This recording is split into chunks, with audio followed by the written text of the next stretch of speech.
Speaking of Devontae Adams, I'm sure he would love to reunite with Aaron Rodgers. I'll let you go first on this one. Where do you think he ends up? Well, I think I kind of already answered this, bro, by saying because I had the Jets as the perfect landing spot, or outside of the Saints, I guess. After I realized the Saints, aren't as realistic as people would like to think.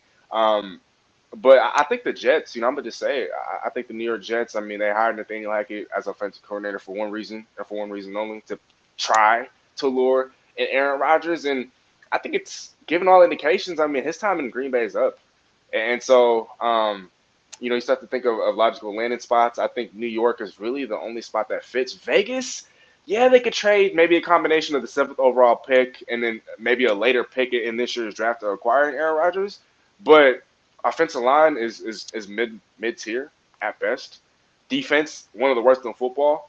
So once you bring in Aaron Rodgers and you give up all that capital to get in Aaron Rodgers, how are you going to be able to surround him with a defense that's competent enough? I mean, I just to me that's kind of a lateral move. I don't think if you were sure that by bringing him in, you guys are instantly Super Bowl contenders, then okay, by all means, make that move. Then you can kind of do whatever you need to on defense with whatever you got. But I don't think it does that for them. And so I think, and unless the Cowboys are willing to swap out, Dak and maybe a pick for Aaron Rodgers, I don't think that's on the table though. So I'm gonna have to go with the Jets. I mean, again, Nathaniel Hackett, they have a head coach that wants to win now, and obviously he's more than confident. They have a defense that's top 10 in the league. They have weapons to work with. They have one of the game's brightest young running backs, and this is New York that we're talking about here. And Aaron Rodgers, I know he's not super media friendly, but I think he does want to win, and I think going to New York would give him the best chance of doing so. Now I'm not sure if it would vault them immediately into Super Bowl contention, but like you said earlier, they'd instantly be a playoff team. They'd instantly be maybe might have something to say about this, but I think New York within Aaron Rodgers would be Buffalo's biggest competition in the AFC East. And given how they struggled in the postseason in the last couple of years, and I don't think it's a stretch by any sort of the imagination to say that the Jets could potentially knock off the Bills, maybe come playoff time. And so I think, yeah, I'm gonna have to go with the Jets. They're desperate. They have the money. They have the capital. They have a team ready to win now, and they have the need. New York Jets.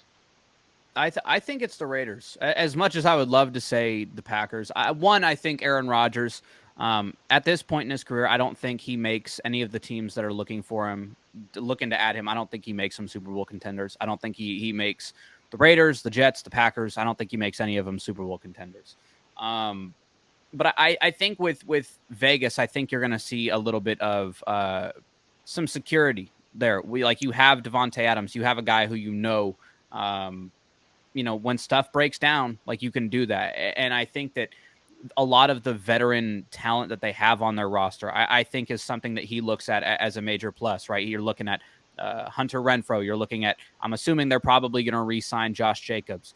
At worst, I think they're probably going to franchise tag him. I also think that they have better capital that is a little bit more valuable to the Packers, that they look at as the 7th overall pick, I think, is what the Packers are going to be looking at, as opposed to, I think, what the Jets are 17th. I think that they look at that. Granted, the Packers, the reports is that if he wants to be moved, they'll move him to where he wants to go. So if he wants to go to the Jets, then what the Raiders have on the table doesn't really matter. But I think having all those veteran guys versus with the Jets, obviously you're dealing with a granted, a good first-time head coach, but a first-time head coach. You're also dealing with, you talked about Nathaniel Hackett. Nathaniel Hackett, I don't know if him being the head coach wasn't enough to get him to leave. I'm not sure if him being the offensive coordinator is enough to get Aaron Rodgers to leave purely for Hackett. But again, a lot of the young talent, and Rodgers, again, it doesn't seem like he, for the most part of the season, he didn't like throwing to Christian Watson and Romeo Doubs, guys that, were drafted there that he got to spend, an off season with. If you wanted to work with young guys, he would probably just stay in Green Bay, which I think is still potentially on the table. We'll see. I didn't really think he ever really wanted to leave, but we'll see what happens as all these leaks keep coming out about the Packers not necessarily wanting him.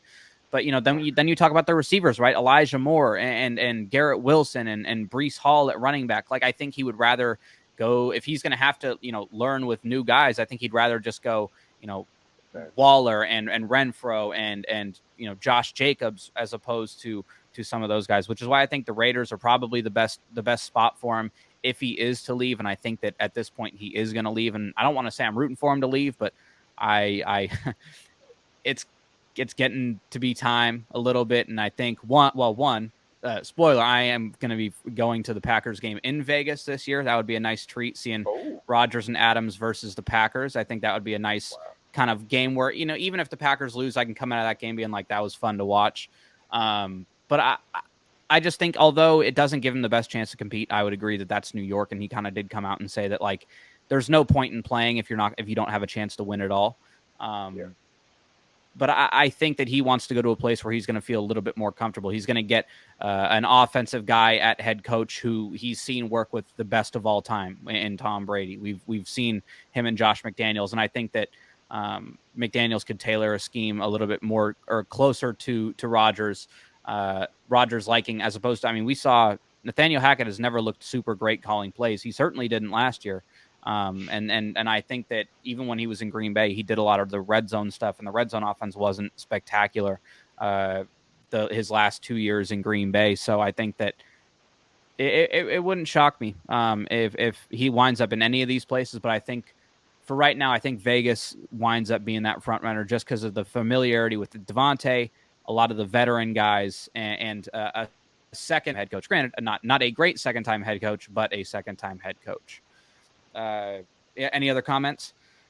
Yeah, I think it really just comes down to what he's going to prioritize the most. Yeah. Being comfortable or the best chance at winning. Because if he's with the Raiders, he's going to have to compete against Patrick Mahomes twice a year. If Russell Wilson is indeed brought back to life, twice a year, and Sean Payton, and then Justin Herbert and the Chargers, twice a year, and that's not including the rest of the AFC because the AFC is so stacked compared to the NFC. And I understand going to the Jets, you're still in the AFC, but obviously you have a lot more support, especially defensively. And at head coach, you have a head coach that's a lot more confident than a Josh McDaniels. But it really just comes down to what he prioritizes the most, because you bring up a very valid point. And I completely forgot about that. That whole, I guess, saga in Green Bay last year, first half of the season, in which, it was constant back and forths, indirectly, of course, but between him and the young guys, calling the young guys out in the media. Or maybe all that time spent with the young guys, maybe now he's willing to embrace more of a mentorship type role. And maybe he'd be willing, to lead these guys, knowing that there's more talent. Despite being younger, these guys are a lot more talented in New York. And so we'll see what happens. But again, I think it comes down to what he prioritizes the most. But Emmitt, you make very valid points. And I think Vegas is actually, maybe a little bit more realistic than I had initially thought. But, I guess we'll see what happens. And I think also with because we talk about both of those divisions, I wouldn't call them either necessarily easy. Like, you take a look, obviously we talked about the Chiefs, right, and their offense, and the Chargers and their offense, and then the Broncos and what we're hoping is with their offense. But I think defensively, outside of Denver, none of the teams are super spectacular.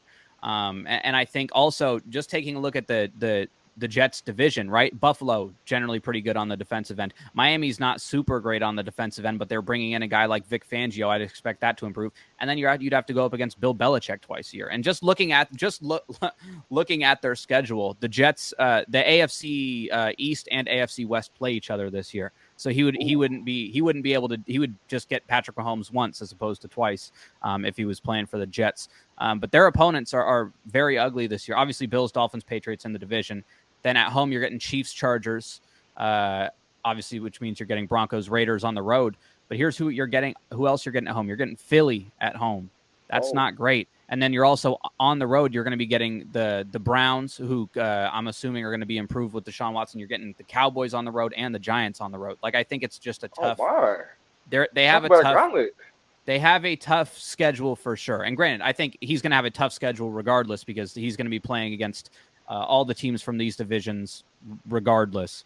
But I think that if you're going to be going through that gauntlet, I think you'd probably be you'd want to go through that gauntlet with somebody you're comfortable with rather than, going into it a little bit blind.